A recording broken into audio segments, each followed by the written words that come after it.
Eh, Como siempre, muy buenas tardes a quienes nos acompañan. La verdad que estamos, esto es lo que íbamos a decir, lo veníamos hablando el otro día entre nosotros, estamos re contentos y contentas con la participación, la asistencia que venimos teniendo a este curso, porque eso quiere decir que algo se van llevando clase a clase, los diferentes temas. Así que bueno, dejar ese mensaje en primer lugar y en segundo lugar, que hoy tenemos las disertaciones de la doctora Camila Maranesi y la doctora María Luz Ferreira, que además de participar activamente en jóvenes, bueno, son grandes profesionales y me constan de que están permanentemente en la trinchera, laburando, y bueno, y hoy nos van a contar de un tema en los cuales me parece a mí, que en mi caso son referentes. Así que bueno, Patri, gracias como siempre también por acompañarnos. Y bueno, ya sin más preámbulos, las dejo a las chicas para que desarrollen su exposición. Bueno, buenas tardes a todas y a todos. Bienvenidas a la clase práctica de juicio ejecutivo. En este momento, bueno, la voy a compartir con la doctora María Luz Ferreira, una gran amiga y colega. Así que, bueno, esperamos que les sea de utilidad. El juicio ejecutivo, yo, si bien voy a hacer un poco lo que es la parte introductoria y también decirles que es uno de los primeros juicios en los que en general tenemos contacto, es decir, siempre hay un familiar o un conocido familiar, algún amigo que nos trae un pagaré, un cheque y nos dice, che, tengo esto para ejecutar, ¿cómo hago? Eh, ¿Por qué lado voy? Es como que, por lo menos en mi experiencia, fue más que nada por lo que se trataba acá en el estudio, uno de los primeros juicios en los cuales tuve la oportunidad de participar. Entonces, tengo que compartir pantalla. Yo arrancaba a hablar Y ya arrancamos. pequeño detalle. Bueno, porque hicimos un PowerPoint muy lindo, por supuesto. A ver ahí. La creatividad no fue lo mío, pero bueno. Perfecto, ya estamos. Sí. Perfecto, bueno, ya está. Me dicen. Bueno, como cuestión preliminar, yo acá estoy viendo. Ahí. Primero nos ponemos a pensar qué documentos y qué instrumentos están sujetos a ejecución. Entonces, en esto vamos a lo que es los títulos valores, que se encuentra toda su conceptualización en el Código Civil y Comercial de la Nación, en nuestra normativa de fondo, en los artículos 1815 a 1881. Estos títulos valores incorporan una obligación incondicional e irrevocable de una prestación y otorgan a cada titular un derecho autónomo. Esto es muy importante. Un título valor que yo someto a un proceso de ejecución contiene una obligación incondicional e irrevocable de prestación. Eso, en cuanto a la definición y para reconocer cualquier título valor, es de suma importancia. Son títulos de crédito, circulatorios. La necesidad cambiaria y de que circulen es básica dentro de lo que es la conceptualización del derecho comercial, forman parte de lo que es nuestro derecho comercial, y que circulen en nuestro régimen es de suma importancia. Son autónomos y lo que nos libera de la obligación que contiene este título valor es el pago. Bueno, se dividen en cartulares y no cartulares.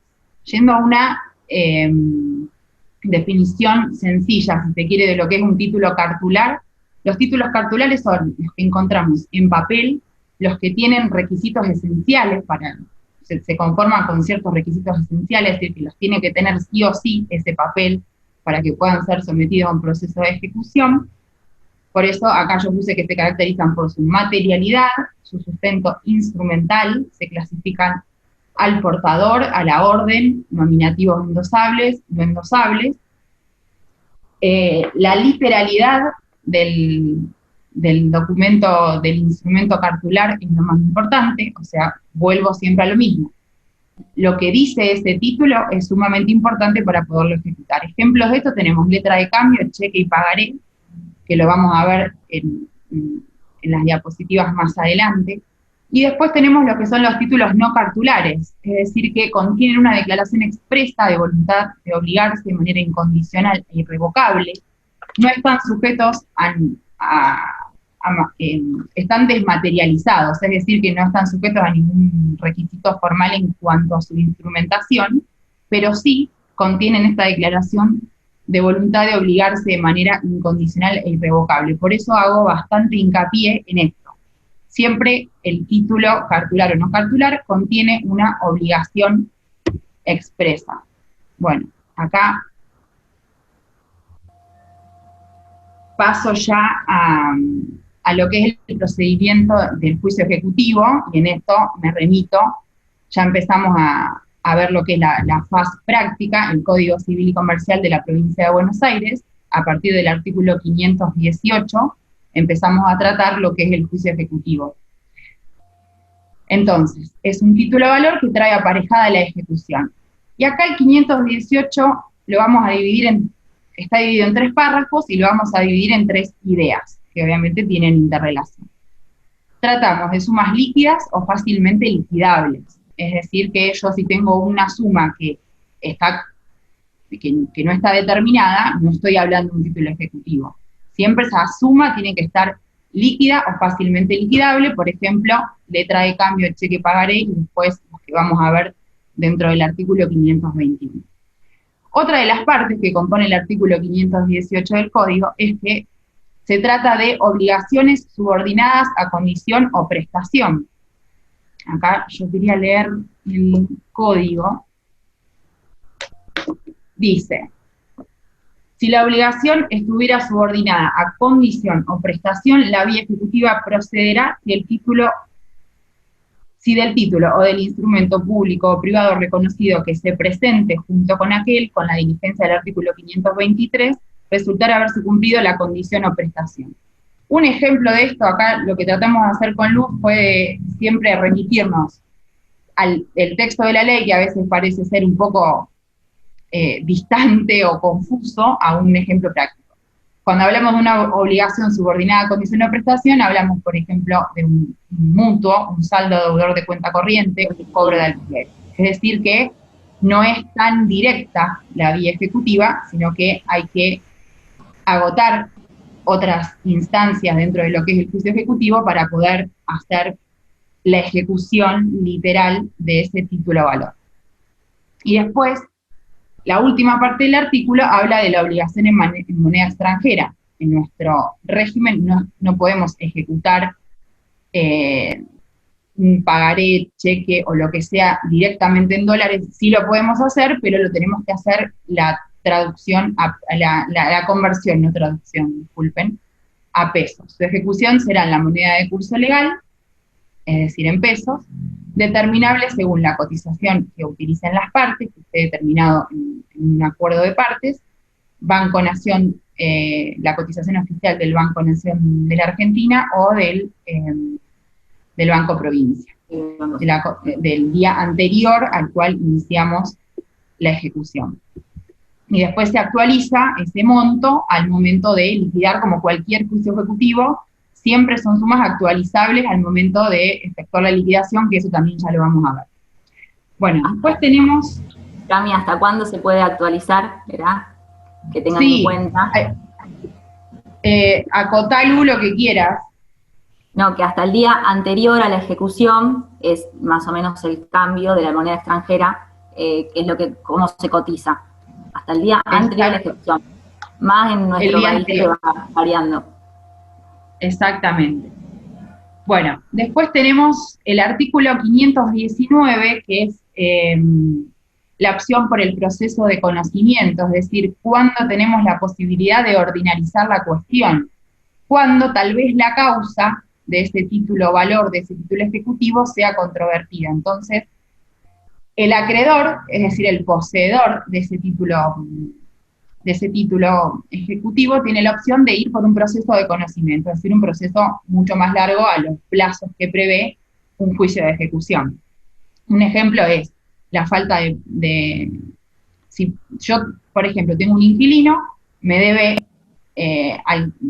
los montos mensuales de alquiler, y a su vez, ese inquilino destruyó todo el departamento. Entonces, acá tengo una conjunción de dos acciones, lo que es la ejecución en sí propiamente dicha y la acción de daños por todos los daños, valga la redundancia, que esa persona hizo en detrimento del inmueble. Entonces tengo la opción de ir por una acción ordinaria haciendo la conjunción de lo que es la ejecución y el daño en sí. En una aclaración que quería hacer con el 519, el deudor se puede oponer a la ordinarización de la cuestión, y en ese caso es el juez el que decide si admite o no la ordinarización del juicio, o bien continúa por la vía ejecutiva.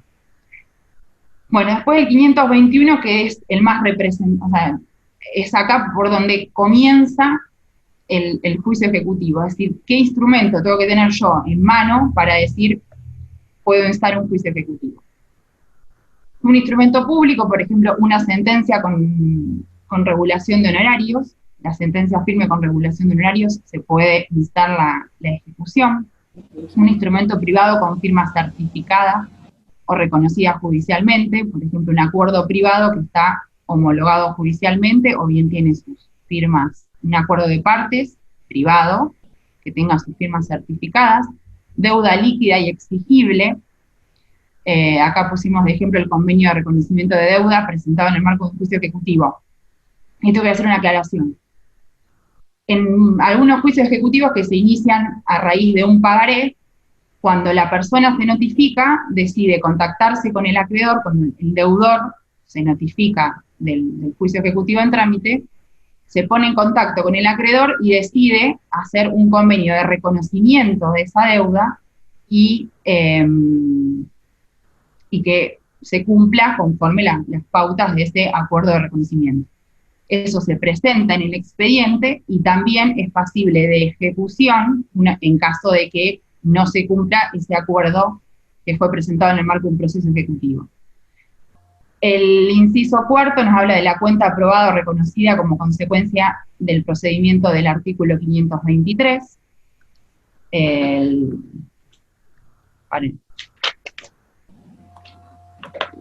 La preparación de la vía ejecutiva, disculpen, me trabé con otra cosa.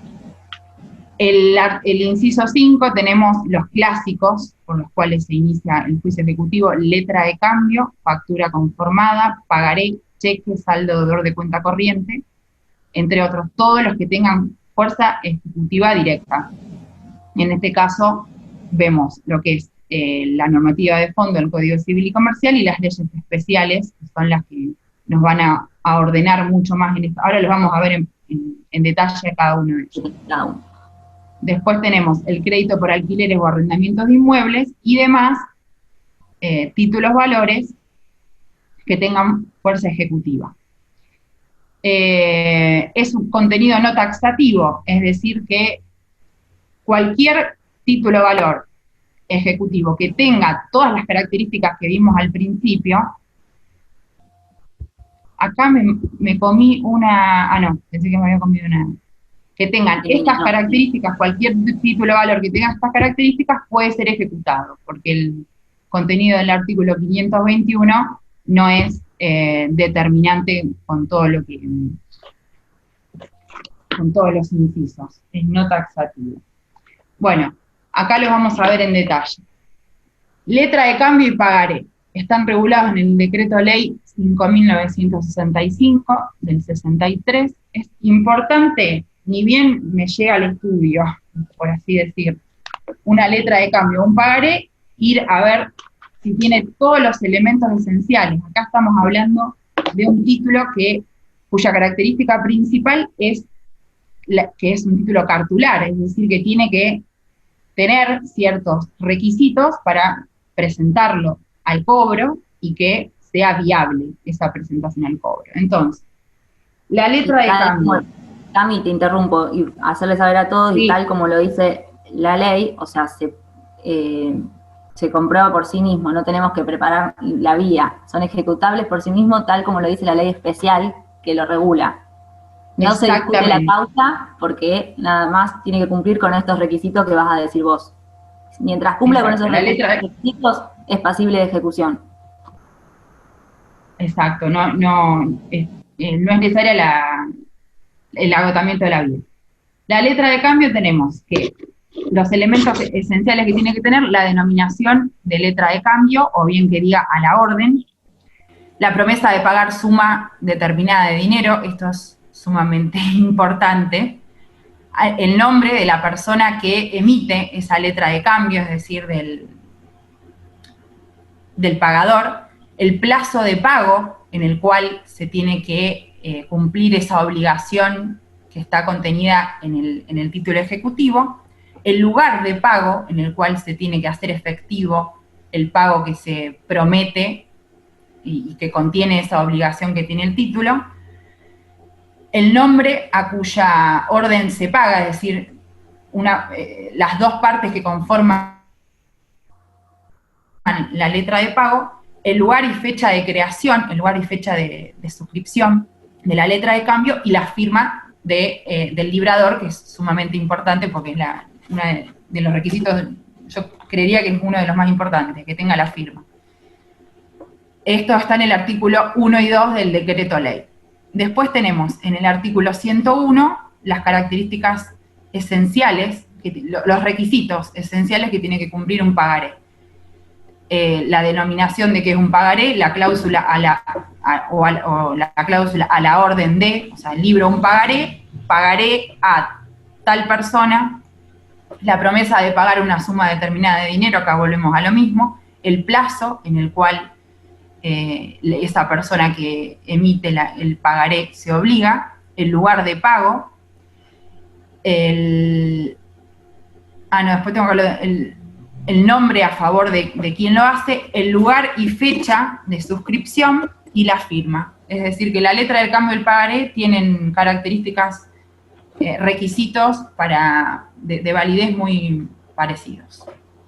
Después tenemos la prescripción. Como están regidos por una ley especial, nos remitimos a este decreto ley en cuanto a al plazo de prescripción, que es de 3 años desde el vencimiento de la letra de cambio del pagaré. Tenemos 3 años para presentarlos al cobro, luego de eso prescribe. Bueno, y acá entramos, apenas lo vamos a mencionar, lo que es la Ley de Defensa del Consumidor, que acá con Luz tenemos arduas peleas con los juzgados, yo por lo menos en los juzgados de paz, algunos vecinos, he tenido bastantes discusiones en este sentido, con el famoso pagaré de consumo. Que es acá donde empieza a jugar la Ley de Defensa del Consumidor, que es el pagaré, que es una construcción jurisprudencial, el pagaré de consumo, que es un pagaré que tiene que cumplir con todos los requisitos que prevé el artículo 36 de la Ley de Defensa del Consumidor. Si bien esto es un capítulo aparte, no queríamos dejar de mencionarlo, nosotras no, vos hablás también, sí. Lu, pero yo... No, lo que les queremos decir con esto es que, bueno, lo que viene a instruir la Ley de Defensa del Consumidor en el artículo 36 son una cantidad de requisitos por ahí, beneficios para el consumidor, como por ejemplo que se tiene que detallar en el pagaré los intereses, las modalidades de una refinanciación, que la ley especial del título cartular no, porque justamente como lo mencionamos antes, se abastece por sí mismo. Pero bueno, la Ley de Defensa del Consumidor le da un montón de prerrogativas y garantías al consumidor. Yo particularmente, bueno, creo que a mí también tenemos esta postura de porque somos abogadas financieras, siempre ejecutamos, nunca nos presentamos, nunca me ha tocado, pero en la generalidad no, ser abogada del deudor vendría a ser, soy abogada de empresa. Claro, y a su vez esto es un poco, a mi criterio, creo que el Lu coincide, se deslegitimiza, no sé si lo estoy diciendo bien, me trabé, lo que es el título ejecutivo propio, como es el pagaré, la letra de cambio, el cheque, lo que sea, en este caso estamos hablando de un pagaré, pero si cumple con los requisitos esenciales para ser ejecutado, no tiene por qué salir algo distinto a eso, es decir, que mezclarlo con lo que es la Ley de Defensa del Consumidor deslegitima mucho el título ejecutivo en sí. Bueno, otro título ejecutivo tenemos la factura conformada, que está regulado en la ley 24.064. Acá es importante que vayan a ver los artículos 3 y 4 de cómo se conforma y cómo se perfecciona una factura conformada, que, valga la redundancia, se conforma de una primera y una segunda factura, que tiene los requisitos que, si bien están en la ley, tiene que contener la fecha y lugar, el monto por el cual se hace la compra y venta. En la factura conformada se da en la compra y venta de productos, locación de obras y locación de servicios. Bueno, después tenemos el cheque, que es otro título ejecutivo que lo vemos también con bastante regularidad, regulado por la ley 24.452, y en el artículo 2 nos dice qué es lo que tiene que tener un cheque para poder ser presentado al cobro.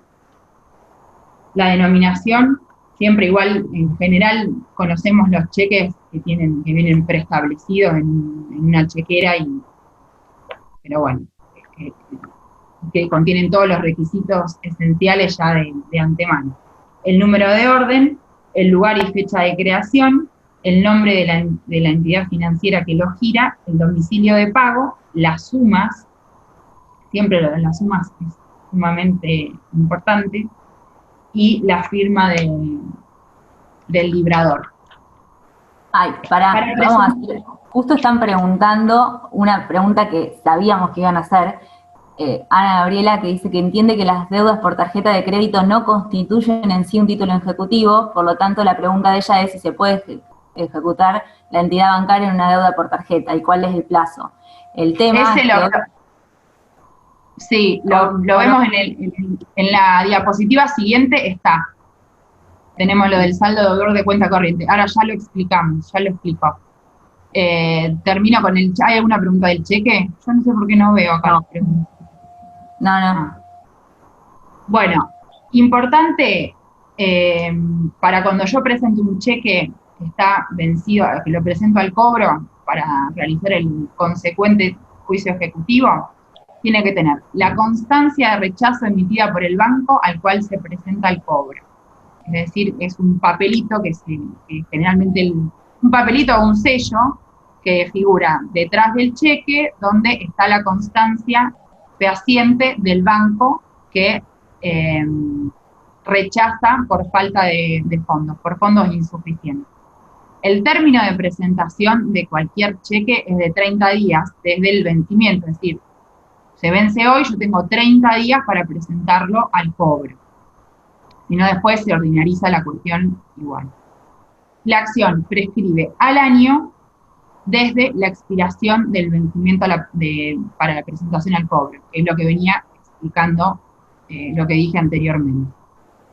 Acá tenemos otro de los títulos ejecutivos, que es la constancia de saldo deudor de cuenta corriente bancaria. Está regulado en la normativa de fondo, en el Código Civil y Comercial, del artículo 1393 al 1407. Debe constar, al momento de presentarlo al cobro, a la ejecución, el día de cierre de la cuenta corriente, el saldo a la fecha de cierre, y el medio en el que tanto el día de cierre de la cuenta corriente y el saldo fue notificado al cuenta corriente. Acá, en la práctica, que ahí, Luz, si querés acá aportar, teniendo en cuenta la consulta que hacían por el chat, los bancos lo que hacen, paquetizan, digamos, el cierre de la cuenta corriente bancaria. Entonces, con la de la tarjeta de crédito, justo le suman, claro, le suman los intereses. Le suman todo, al saldo deudor de la cuenta corriente bancaria no solamente le suman el negativo propiamente dicho de la cuenta corriente bancaria, sino que también le suman todo el pasivo que tiene esa persona, las obligaciones pendientes que tiene en ese banco, donde entra también la tarjeta de crédito. Como paquetizan todo, te cierran la cuenta corriente y le suman el saldo deudor de la tarjeta de crédito. No sé si querés agregar algo luego a eso. No, perfecto, es así, y es justo lo que esta chica preguntaba. Bueno, después tenemos el crédito por alquileres o arrendamiento de inmuebles, también es otras consultas que seguramente tengamos con regularidad. Lo importante a saber cuando hablamos de crédito por alquileres o arrendamiento es que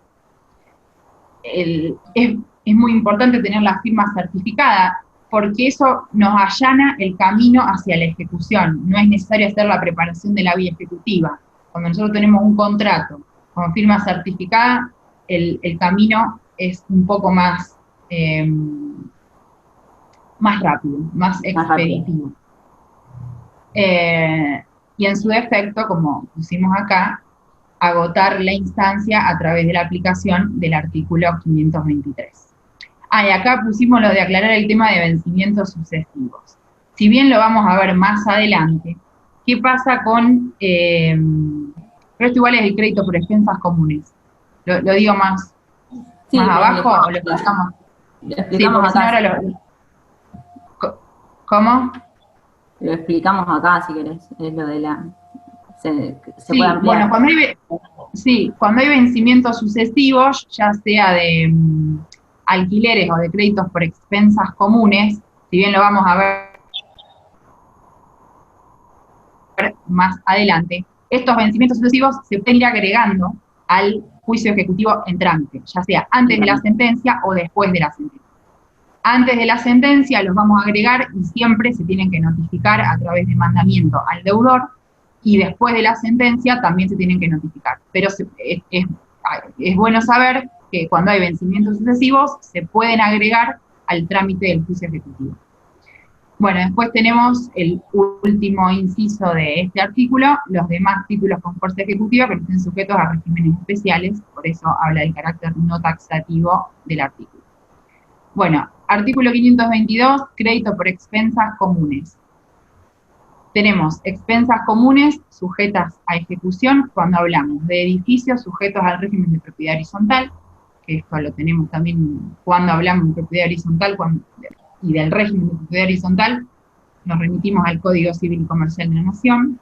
El certificado de deuda líquida exigible y el plazo de pago con firma del administrador es sumamente importante al momento de decir contar con un crédito por expensas comunes, sobre todo la firma ni hablar que la deuda líquida inexigible tiene que estar, pero la firma del administrador del consorcio es lo que le da el carácter de fuerza ejecutiva, también es un requisito esencial que tiene que tener el certificado de deuda.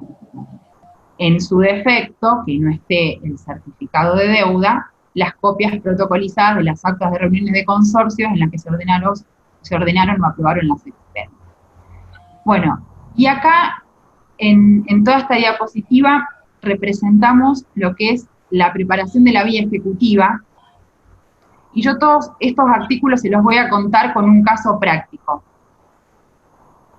Tengo una persona que me viene a ver al estudio, una persona que tiene un departamento. Alquiló ese departamento, firmó un contrato, no certificó las firmas con el inquilino, y ese inquilino dejó de pagarle el alquiler o el arrendamiento durante por lo menos 3 meses. Entonces, como no tengo las firmas certificadas, inicio lo que se llama un prepara vía ejecutiva, que es el paso previo al juicio ejecutivo. Son 2 juicios, pero primero tengo que agotar la vía. Entonces, le presento al juez la demanda por preparación de la vía ejecutiva, con el contrato, con todos los meses que dejó de pagar, y en la primera resolución el juez le da traslado al demandado y lo cita a reconocer la firma. Este acto es sumamente importante dentro de lo que es la preparación de la vía ejecutiva. Esa citación es a través de cédula. Siempre cuando hablamos de juicio ejecutivo hablamos de mandamiento, pero en este caso, que es la previa, hablamos de cédula. Notifico al deudor, al presunto deudor, de que tiene que venir a reconocer su firma. esa persona puede presentarse o no. Si no se presenta, se resuelve la preparación de la vía ejecutiva y ya tenemos expedita, digamos, la vía ejecutiva propiamente dicha. Si esa persona se presenta, es decir, ya entramos dentro de lo que es el 524-525, se presenta y puede reconocer o no la firma.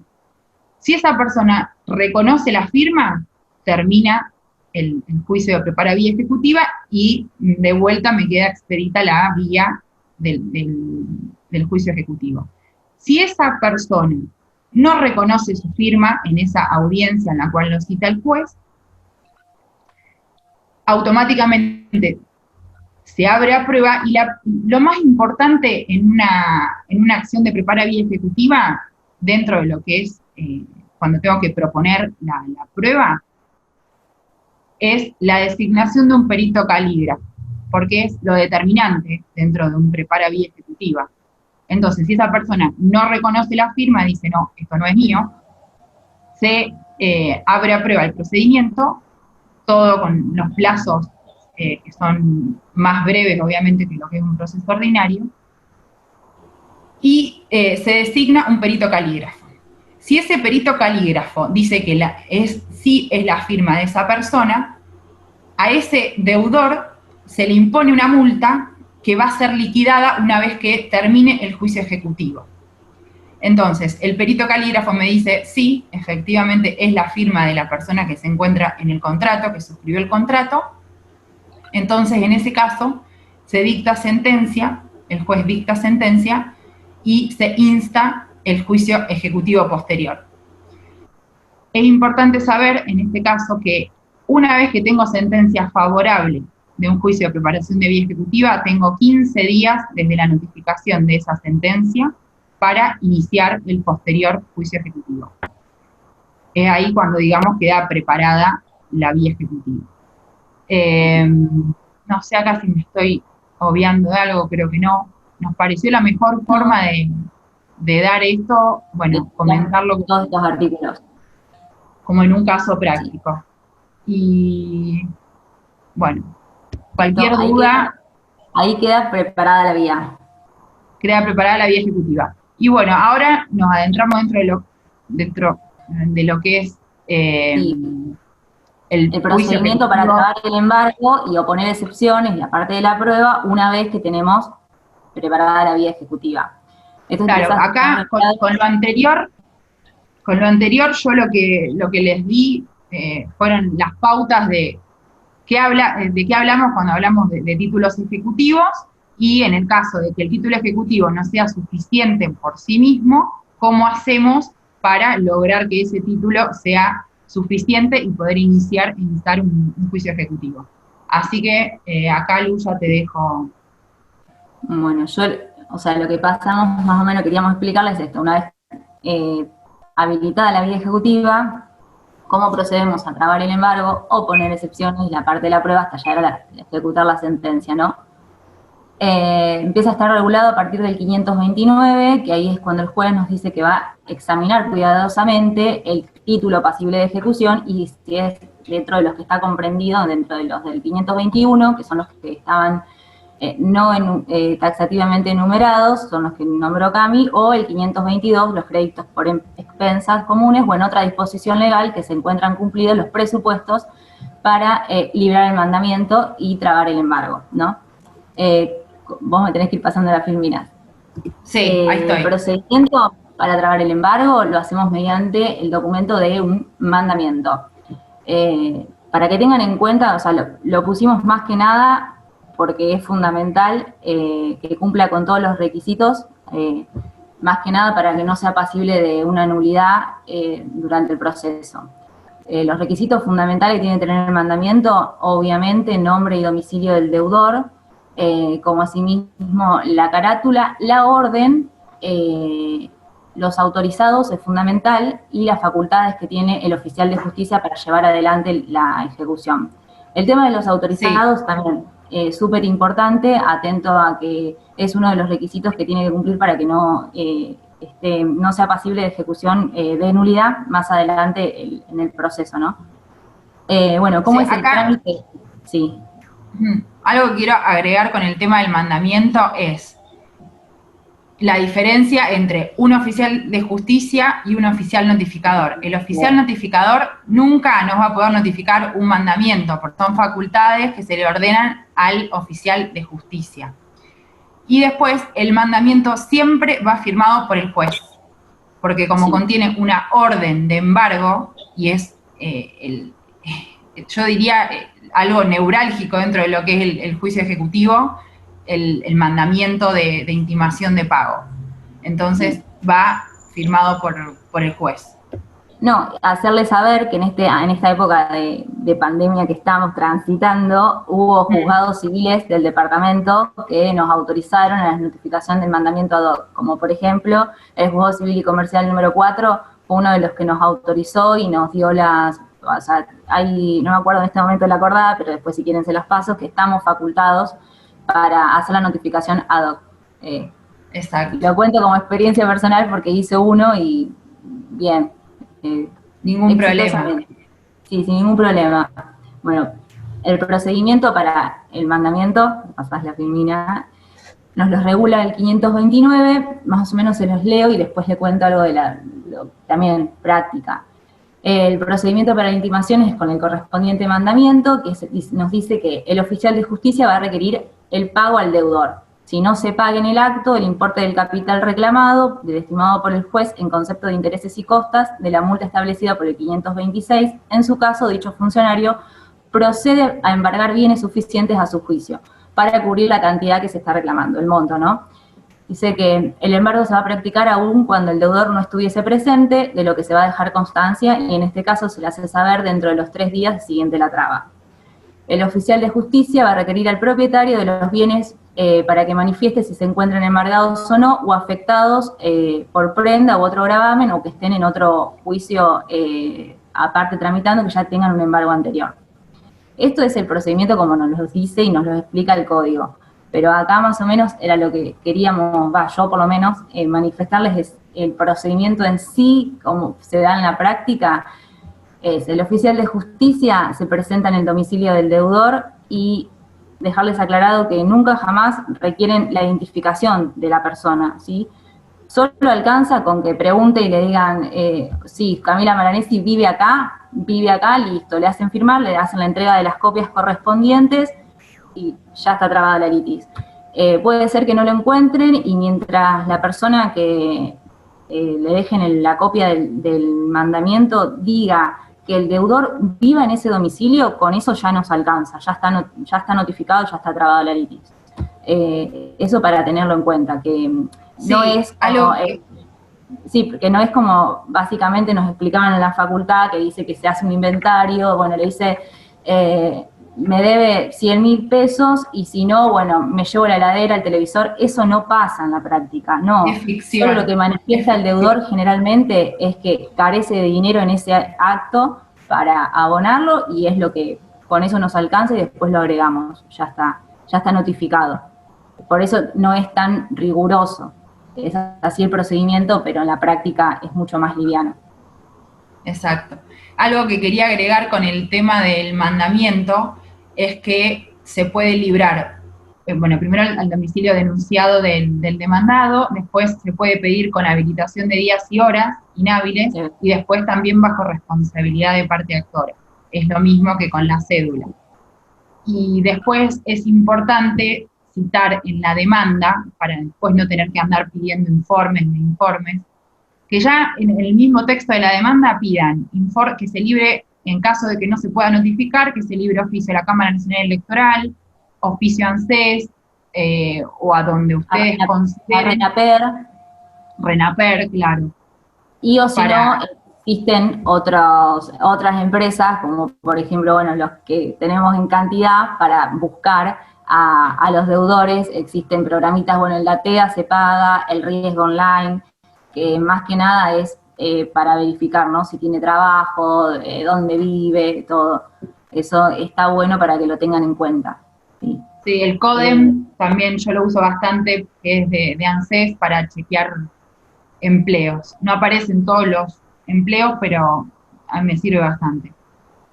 Bueno, pasamos. ¿Me pasás la filmina? Ahí está.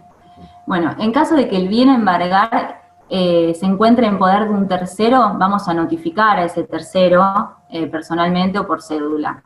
En el caso del 107.36, el notificado pagase indebidamente la deuda al deudor embargado, el juez va a hacer efectiva su responsabilidad en el mismo expediente o por incidente o juicio sumario.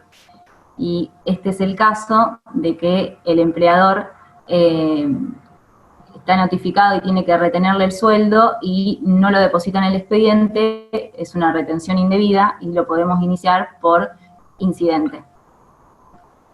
Exactamente. Es una acción que muchos empleadores a veces temen cuando están notificados por el hecho del embargo. Una empresa, por ejemplo, una mega empresa que no hace la retención que ordena el juez en el juicio ejecutivo de un empleado de esa empresa, está con el riesgo de que le traen un embargo sobre todas sus cuentas por un juicio ejecutivo de un empleado. Con lo cual es una acción también que está buena tenerla en cuenta. Sí, o procede bastante también en lo que es embargo por cuotas alimentarias. También. Podemos pedir multa ahí. Bueno, el 532 que nos dice que en caso de resultar insuficiente o desconocer los bienes del deudor, nos estamos habilitados para pedir una medida cautelar, que es la traba de inhibición general de bienes. Esto generalmente, y también como experiencia personal, es lo que hago en todos los ejecutivos, pedir la medida cautelar, ya sea de traba de embargo de sueldo o inhibición general de bienes. Hacerles la aclaración que si van a pedir la inhibición general de bienes, la tienen que hacer expresamente en el escrito, ya sea en la demanda o cuando lo pidan posterior. Porque más de una vez me ha pasado que no lo manifesté, que desconocía bienes y no me ordenan la medida, ¿sí? Claro. Después también hay límites para trabar embargo, no es que deliberadamente podemos decir, bueno, nos cubrimos la deuda con todo lo que tiene el deudor. No. El acreedor dice que no se puede exigir más que no podemos exigir que el embargo recaiga sobre determinados bienes, causándole un perjuicio al deudor si hubiese otros disponibles, y esto también entra para el caso de, por ejemplo, la traba de embargo de sueldo.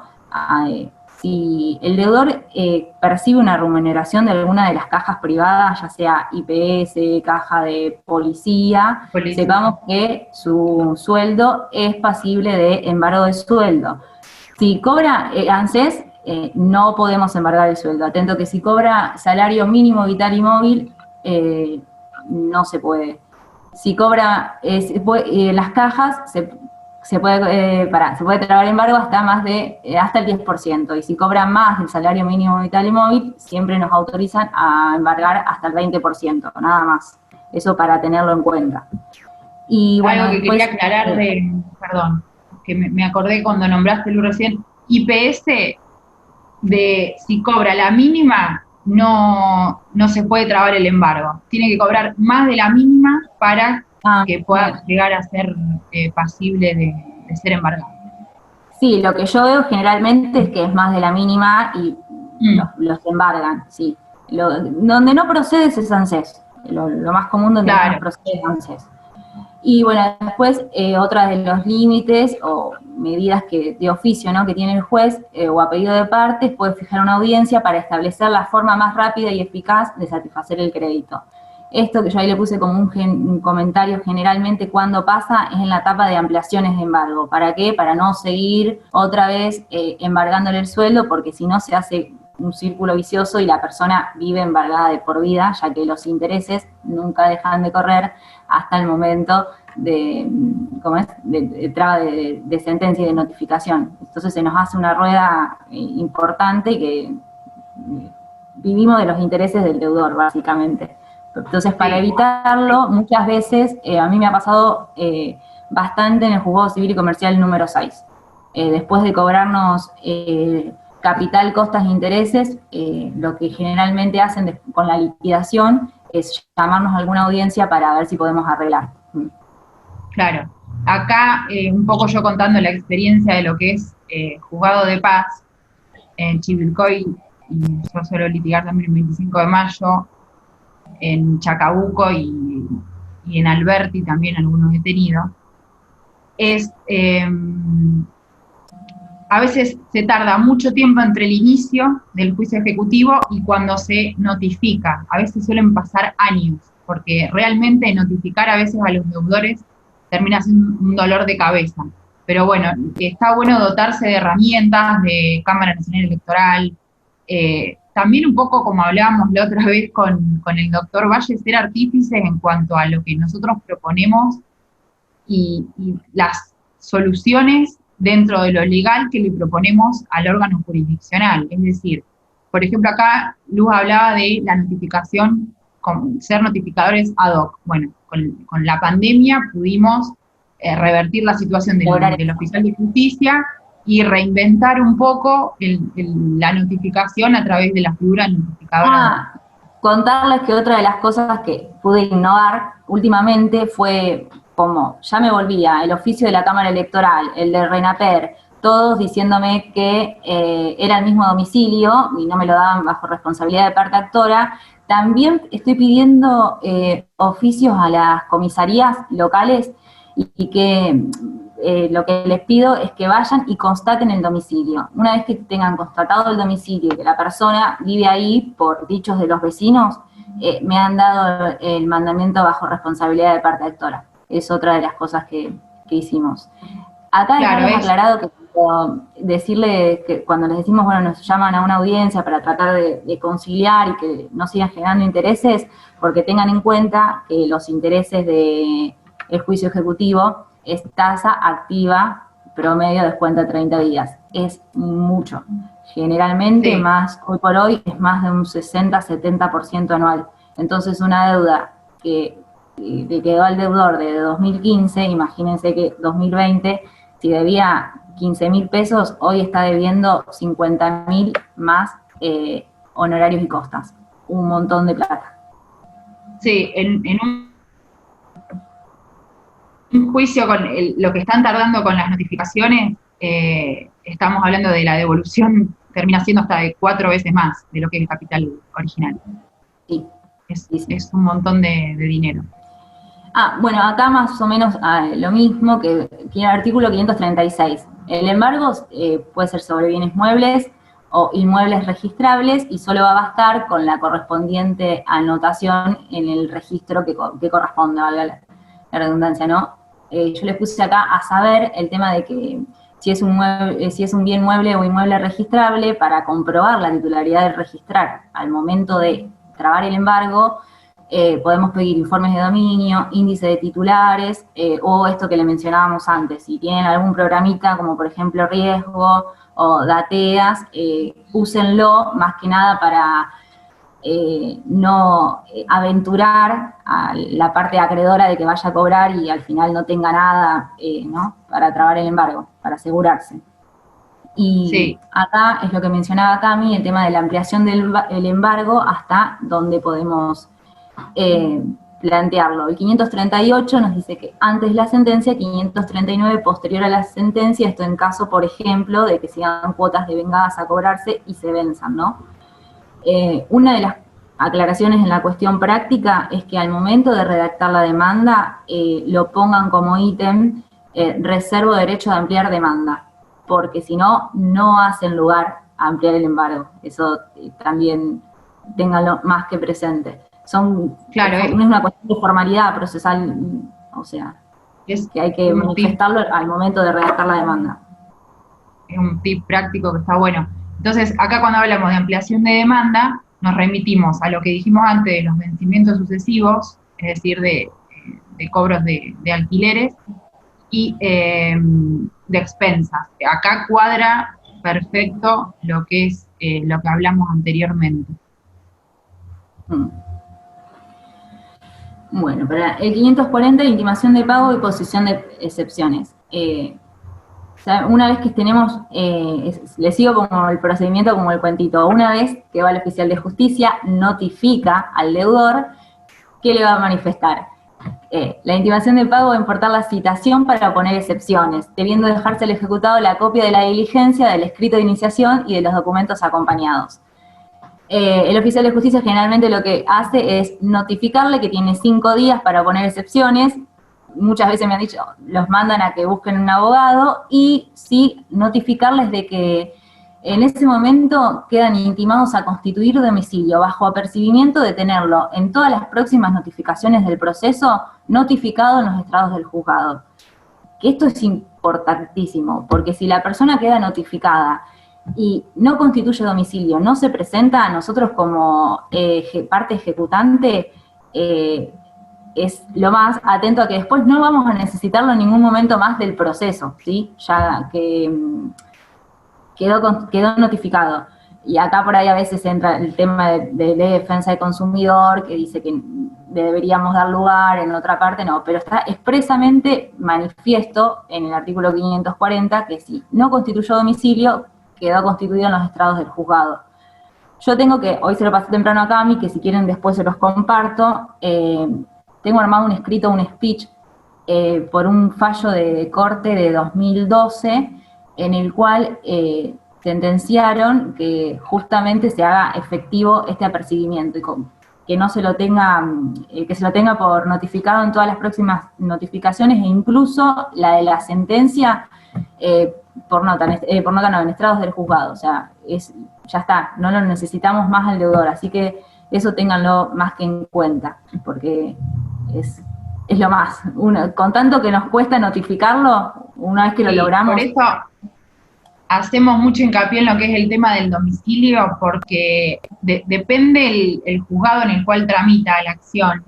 Por ejemplo, el caso de Chacabuco me hace notificar todo, traslado de liquidación, si se presenta nuevo letrado, si pide una medida cautelar, todo lo tengo que notificar, y a veces suele ser un dolor de cabeza y un trámite de un juicio que obviamente en la teoría duraría 6 meses, y en la práctica un buen juicio ejecutivo en un año lo sacás, si tiene sueldo y demás, y no tiene otros embargos anteriores, termina tardando 4 o 5 años. Es un dolor de cabeza. Sí. Así que para mí es fundamental notificarlo. O sea, bueno, y después queda la persona, ¿no? Obviamente tiene para presentarse, para oponer excepciones, que ahora las vamos a ver cuáles son las excepciones que puede oponer, o si no se presenta. Generalmente, lo digo también como experiencia, si no se presenta la persona, o sea, no conoce muchas veces el proceso de juicio ejecutivo y se comunica con el estudio después de que le terminaron de descontar el embargo de sueldo para decir que terminó de pagar la deuda. Y lamentablemente ahí es cuando los notificamos que no terminó de pagar la deuda, porque imagínense que una vez que practicamos esa liquidación, que con los intereses a tasa activa nos dio 4 veces más, ahí llega el momento de la ampliación de embargo de sueldo, y es cuando le decimos, y usted tuvo el plazo para presentarse y oponer las excepciones correspondientes, y no lo hizo. O sea, estuvo notificado y todo. Así que nosotros podemos seguir como ejecutantes, o tenganlo en cuenta, una vez que lo tenemos notificado, básicamente el juicio unilateralmente. Eso es fundamental. Así que bueno, esa es más o menos el procedimiento. Ponemos excepciones. ¿Cuáles son las excepciones que podemos oponer? Están reguladas, y están reguladas taxativamente, y son estas, son 9 a partir del 542, ¿sí? Incompetencia, nosotros le habíamos puesto con Cami para que tengan en cuenta cuando se puede plantear la incompetencia. Lo que tenemos que tener presente es el domicilio del deudor y lugar de pago del documento.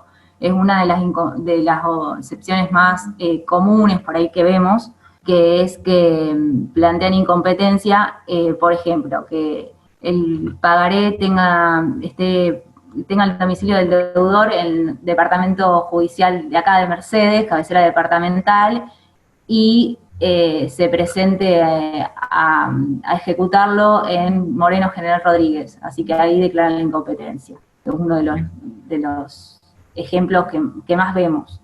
Falta de personería en el ejecutante, que no tenemos poder para representar en juicio.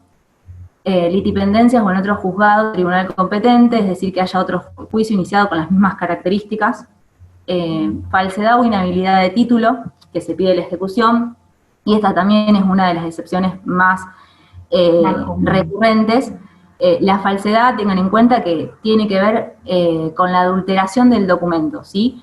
Puede ser en la fecha, en la firma, en el monto, o sea, tiene que ver exactamente con la adulteración. O inhabilidad del título, que tiene que ver con los requisitos del título que tratamos de ejecutar, que no cumpla con algunos, ¿sí?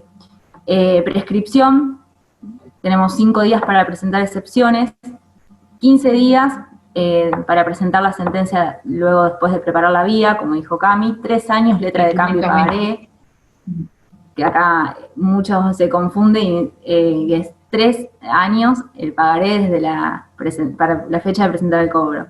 1 año, nos dice la ley de cheque, la sentencia firme de regulación de honorarios tenemos 10 años y 2 años para el cobro de alquileres. Pago documentado total o parcial y tiene que estar probado y se puede descontar se descuenta del total del capital. Acá también hacerles la aclaración que pago documentado, si se presenta la excepción, obviamente que el pago documentado tiene que ser antes de iniciado el proceso, que tiene que estar demostrado, porque me ha pasado, obviamente que es como también un poco de chicana, ¿no? Presentarlo de que está pago porque se descontó, pero no. Sepan que la documentación de que está pago la totalidad tiene que ser antes de que se inició el juicio ejecutivo.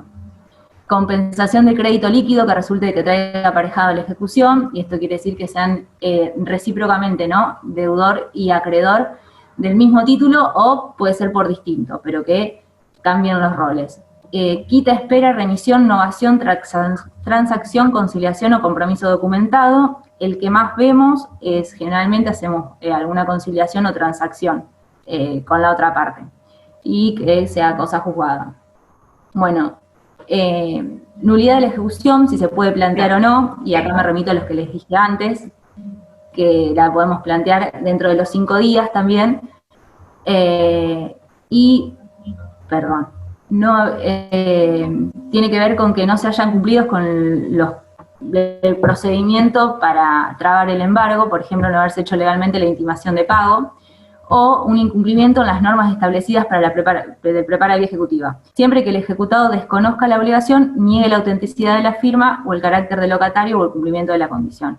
O sea, no sé si... Algo que quiero aclarar con el tema de la nulidad de la ejecución.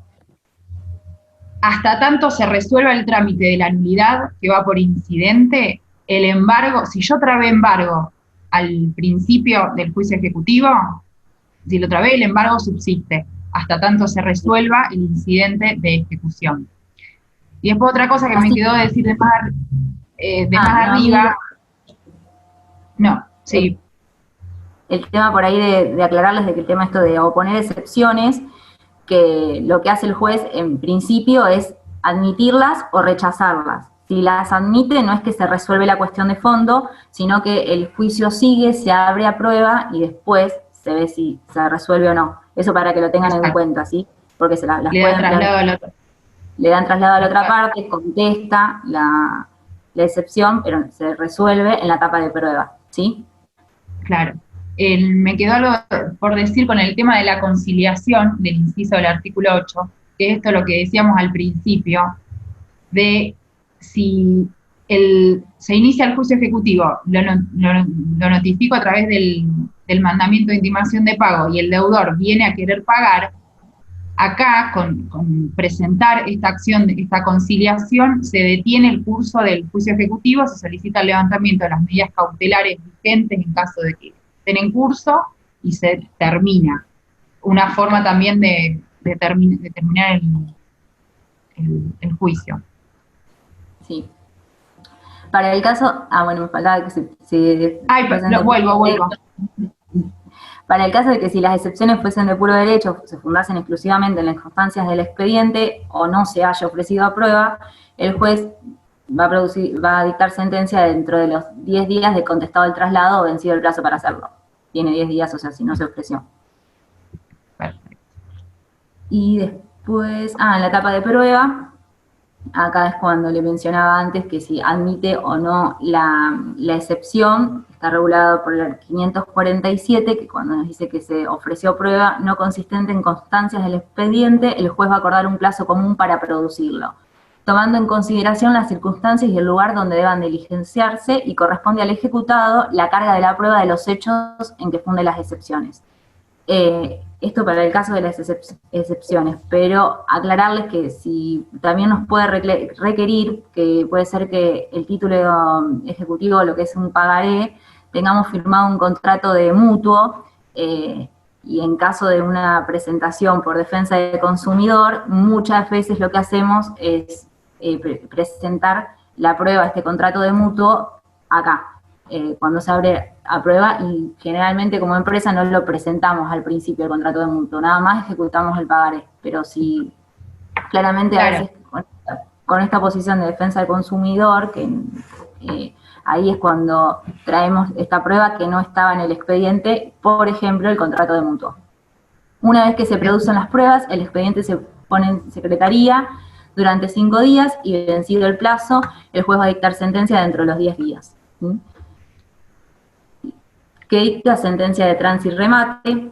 Acá la sentencia es la ejecución, ¿sí?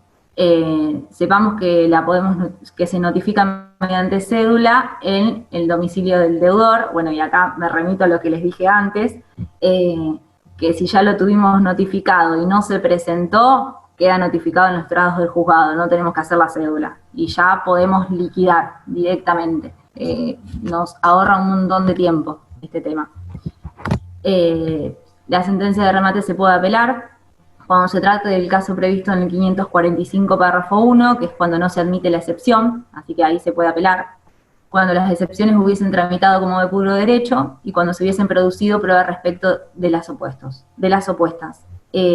Aclararles que las costas en el juicio ejecutivo siempre son a cargo del ejecutado, del deudor, eso también para tenerlo en cuenta. Y El efecto, bueno, acá hay el tema. Sí, acá lo mismo, pero hay que aclararles esto, el tema de, no sé cómo es en los en los juzgados de paz, que no son, como yo les digo, más que nada en cabecera departamental, el tema de la notificación de la sentencia, lo mismo. En esta instancia puede ser que en el medio el deudor haya cambiado de domicilio, así que pueden volver a pedir oficio, cámara electoral, RENAPER, todo el tiempo, o sea, como para eso tenerlo en cuenta. Sí, acá Porque, también tenemos en estrados notificados. ustedes tienen estrados. No, pero es muy común que el deudor en el medio nos haya cambiado el domicilio, así que donde lo notificamos para trabar el embargo, después la sentencia, tengamos que hacer el mismo procedimiento de seguir buscando dónde vive. ¿Sí? ¿Cuáles son los puntos a tener en cuenta en la liquidación una vez dictada la sentencia? Pregunta Luigi. Y para hacer la liquidación tenés que tener... Ahora.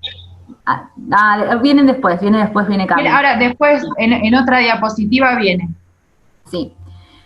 Bueno, hasta ahí tenemos la sentencia, y como mencionó antes Cami, se puede, las cuestiones que no fueron planteadas en el juicio ejecutivo se pueden discutir, las que fueron planteadas y no se dieron lugar, se puede discutir en un juicio ordinario posterior. Cualquiera que fuese la sentencia que recaiga en el juicio ejecutivo, el juez ejecutante o en el ejecutado pueden promover el ordinario una vez cumplidas las condenas impuestas en aquellas. Toda defensa o excepción que por ley no fuesen admisibles en el juicio ejecutivo pueden hacerse valer en el ordinario, eso siempre que el deudor considere. Generalmente yo no lo veo mucho, pero no corresponde el nuevo proceso para el ejecutado que no puso excepciones, o sea que si no las presentó en el juicio ejecutivo no es que puede iniciar un ordinario para oponer las excepciones que ya no pudo y que ya prescribieron. Y tampoco puede discutir nuevamente las cuestiones de hecho debatidas y resueltas en el juicio ejecutivo, por el cual tuvo sentencia y le dijeron, es esto. ¿Sí? Eso para tener en cuenta. Cosa juzgada, sí.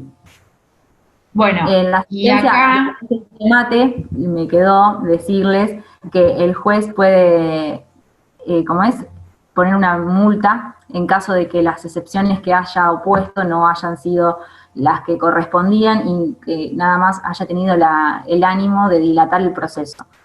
Corresponde una multa que se suma en el cálculo de la liquidación. Generalmente es un porcentaje que incrementa más esa liquidación. Bueno, después tenemos el capítulo 3, igual no es que estamos terminando, ahora se viene la parte más divertida de nuestra disertación, que es un caso práctico, así que ahí vamos a ver si nos dimos a entender con nuestra explicación. Tenemos el capítulo 3 de lo que es el apartado de juicio ejecutivo del Código, que habla del cumplimiento de la sentencia de remate. El 557 nos habla del dinero embargado, y acá es la pregunta que hacía Luigi, que yo no la veo, pero hablaba de cómo presentamos una liquidación. Bueno, tenemos sentencia, notificamos la sentencia, o bien se notifica en estrados de juzgado, o bien al domicilio del deudor, depende cómo lo disponga el juez. Presentamos liquidación.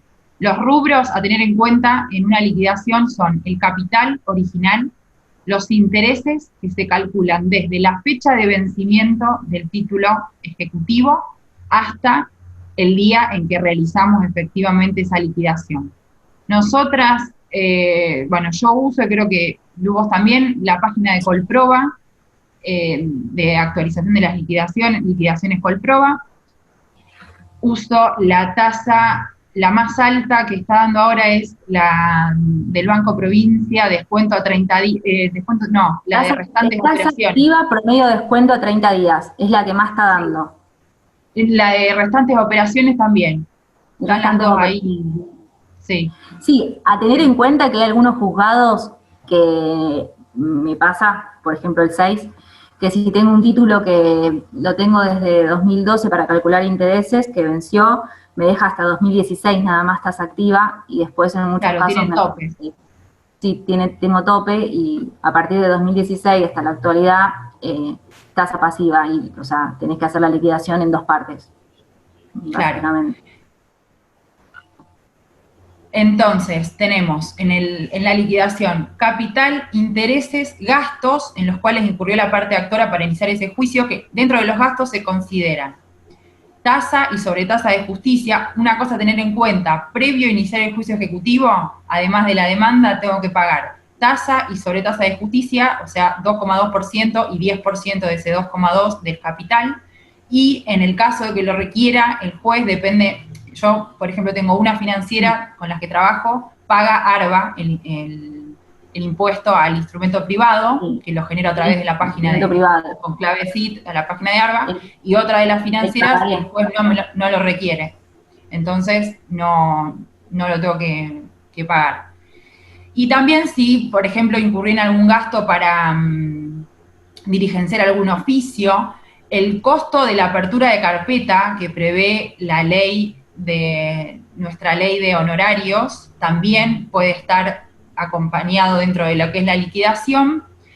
Y bueno, ya con eso sumamos todos los rubros, presentamos esa liquidación en el juicio ejecutivo, se aprueba esa liquidación, y en el mismo auto en el cual aprueban la liquidación regulan honorarios.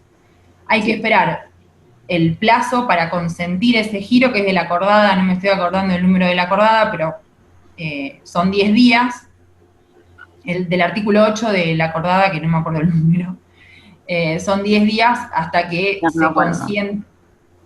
Sí, luego de transcurridos 10 días se puede pedir la transferencia de honorarios aportes, que sale todo de esa misma liquidación y del dinero embargado, y después se empieza a discriminar. Primero se discriminan los gastos, después se cubren los intereses y por último el capital. Por eso, siempre cuando hay una ampliación en un juicio ejecutivo, usamos como base el capital, es decir, que me quedó capital sin cubrir, entonces ahí solicito una ampliación del embargo para cubrir ese capital que me quedó sin cubrir. Y volvemos a pedir lo que vuestra señoría considere en concepto de gastos de intereses. Y otra vez es el capital más la presupuestada. Exacto. Y así sucesivamente, y nunca deja de... Y a veces son juicios bastante polémicos.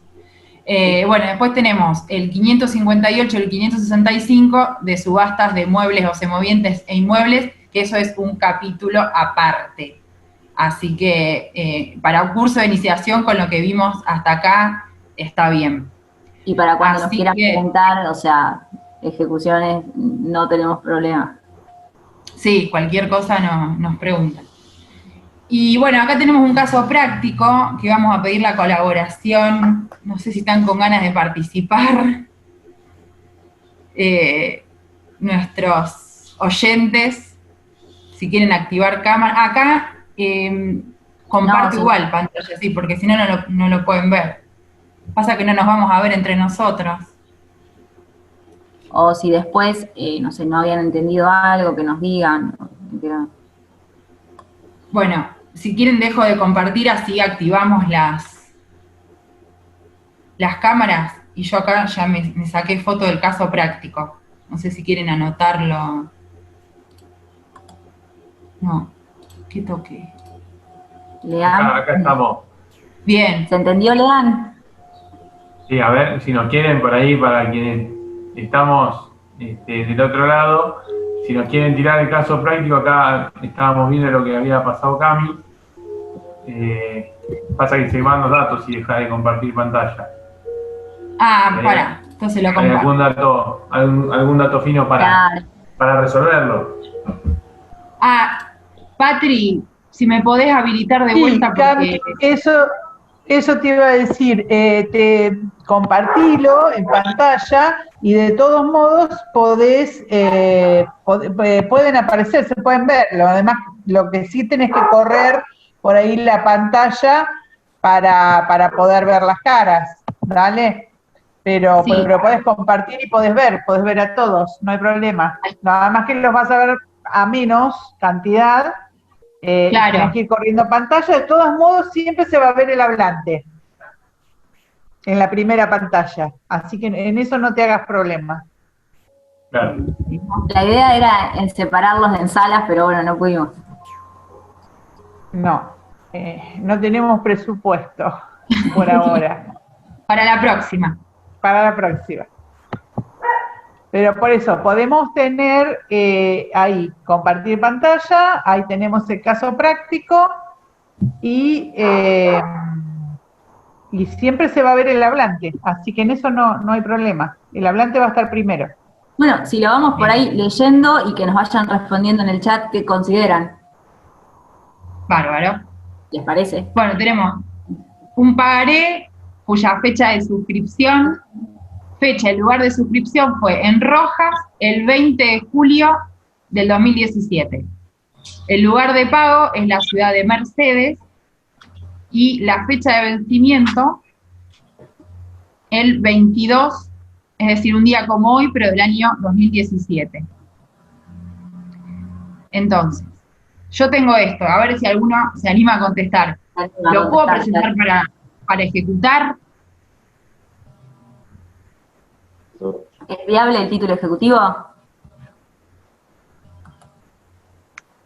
En el supuesto caso de que tenga todo el resto de los requisitos esenciales, los cumple, perfecto. Pero a ver, la fecha de suscripción, fecha de vencimiento, qué pasa con la prescripción, con el lugar. Y a su vez, este pagaré lo presento en la Receptoría General de Expedientes de Mercedes. ¿Se puede o no se puede? Me parece que no explicamos bien, Camila, porque no hay nadie respondiendo. No, me parece que fallamos. Acá algo falló. Claro, la consigna. La consigna es... Igual ahí al último salió, digamos, si se podía presentar un pagaré con estos requisitos. O sea, con estos datos que nos están dando ustedes. No, porque hoy hace 3 años de la fecha de vencimiento. ¿Yo toqué algo acá? Nada, volvé para atrás, Cami, o sea, tocar la flecha para atrás que vuelve. Está en la presentación como que terminó. Gracias.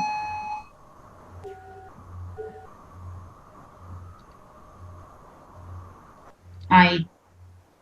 Prescribiría, poner. Sí, yo el chat no lo puedo leer, no sé. Bueno, acá van poniendo la gran mayoría de que ya pasaron los 3 años, de que hoy prescribió, hoy prescribiría, no se puede, se pasaron los plazos. A 3 años, si se ganó, si no 1. Bueno, por ahí no dijimos que era hasta hoy a bueno, no, está bien, ¿hasta qué hora hoy? Hasta hoy. Se puede, pero para los que dijeron que prescribió, no prescribió, se puede.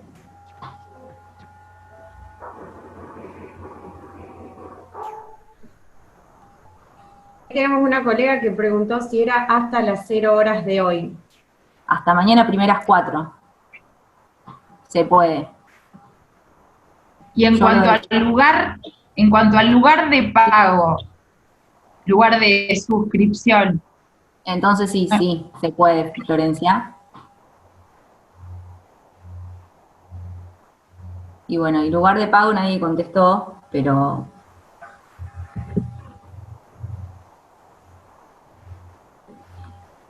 No sé, a ver, Cami. No, pensé que seguían hablando. Bueno, entonces acá como decía Lu, si bien la fecha de suscripción ya pasaron los 3 años, la fecha de vencimiento, que es la que efectivamente tenemos que tener en cuenta, estamos en plazo hasta mañana en las 4 primeras. Sí. Y en cuanto al lugar de suscripción o lugar de pago, se puede presentar en cualquiera de los 2 lugares. Se puede presentar en cualquiera de los 2, sí. Por la defensa del consumidor se puede pelear por el domicilio del deudor, pero también por el lugar de pago, para que lo sepan, porque ahí contestaron por los 2, en algunos lados pusieron que por Junín, por el lugar de suscripción, pero para decirles esto, más que nada, se puede pelear por los 2. Yo he presentado el lugar de pago generalmente, y me han dado lugar, y por ley de defensa del consumidor lo pueden llevar para el lugar de suscripción del documento, sí. Claro, ordinalizar. Bueno, la idea original del caso práctico era que nos dividamos en 3 grupos de actores, demandados y jueces, pero bueno, será para una próxima vez, cuando nos podamos dividir en salas. Porque así es medio como distinto. Así que bueno, hemos cumplido con el horario de la 1:30 original prevista. La idea era extendernos un poco más con el caso práctico para ver, bueno, para intercambiar opiniones, para ver diferentes criterios, porque también lo que tenemos con los juicios ejecutivos es que tenemos diferentes criterios en los diferentes juzgados en los que trabajamos. Así que, bueno, era por ahí una de las cosas que no aclaramos, que cuando dijimos el tema de pedir las medidas cautelares para ir garantizando el crédito, generalmente Departamento Judicial Mercedes, todos los juzgados, menos el civil y comercial número 2, pero los demás nos hacen lugar a la medida cautelar de traba de embargo, aunque no esté notificado el deudor. Eso para tenerlo en cuenta. Sí, otra cosa que me acordé, Juzgado de Paz de Bragado no hace lugar al embargo ni bien iniciadas, por lo menos hasta hace 2 años que inicié juicio ejecutivo allá, sí hace lugar a la inhibición general de bienes, pero no al embargo. Al embargo hace lugar después que tengo sentencia, que eso también a veces complica las cosas y hace un chicle con el tema de los intereses, porque imagínense que los intereses empiezan a correr desde el día en el cual vence la obligación. Si yo, vence 2017 y lo presento hoy, y a su vez después tengo todo el tiempo por delante que tiene un juicio ejecutivo que capaz que tardo 2 años en notificar, imagínense lo que son los intereses. Así que bueno, esperamos haber sido claras. Para preguntar. No, en base a esta modificación que se hizo al domicilio especial del Código Civil y Comercial de la Nación, digo, eventualmente hoy en día se podría incluir en los contratos o de mutuo, más que nada, algún mail, que también simplificaría la cuestión, digo, para ejecutar y notificar, se me ocurría. No estoy hablando de la parte judicial, estoy hablando cuando uno va, digamos, y toma la deuda, como para incluirlo. Una idea, quise ser así innovadora, y en un expediente hace poquito me contestó el abogado apoderado de la empresa que estaba embargando el sueldo. Me constituyó a domicilio todo, así que le pedí a ese domicilio del abogado apoderado, ni siquiera de la empresa, o sea, para hacerlo más rápido, que me manifieste el domicilio actualizado del deudor. Y me dijo que no tenía las facultades, o sea, seguimos casi igual. Claro. Me tiré el lance, pero iba a ver si... No. Bueno. Catalina No sé si dice que le quedó una pregunta. A ver, estamos esperando a Catalina, si querés desmutearte o escribirla, no hay problema.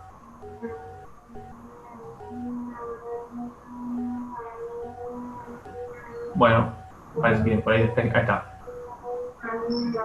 Ahí que la acabo de hacer. Dice, en la preparación de la vía ejecutiva, ¿qué pasa si justo fallece el deudor y no puede reconocer la firma del documento?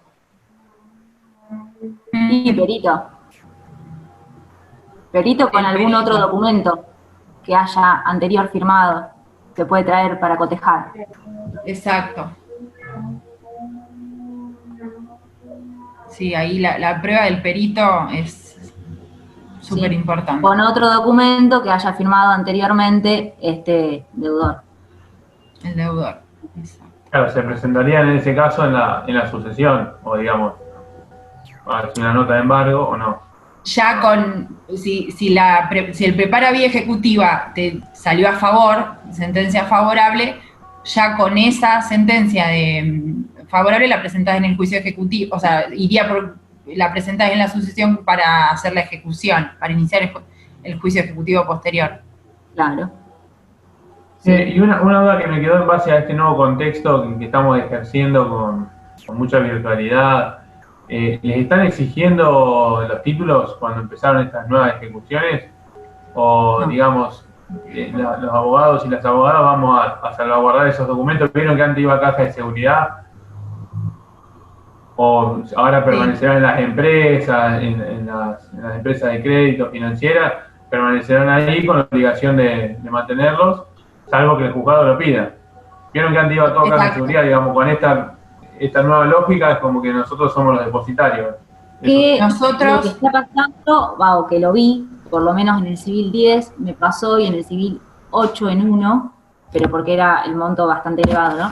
Hasta el momento de pedir la sentencia, me manifestaron que para que no sea como una relación de consumo, si tenía el contrato de mutuo, que salió en un fallo, no me acuerdo ahora, pero que se puede presentar el contrato de mutuo hasta el momento de dictar sentencia, y lo tuvimos que acompañar para acreditar y manifestar que no era una relación de consumo, que era relación de consumo, pagaré de consumo, y que tenía todos los presupuestos, estos que dije antes, el tema de los intereses, cómo están calculados, la refinanciación, o sea, que cumplía con las características, porque si no me lo rechazaba. Exacto.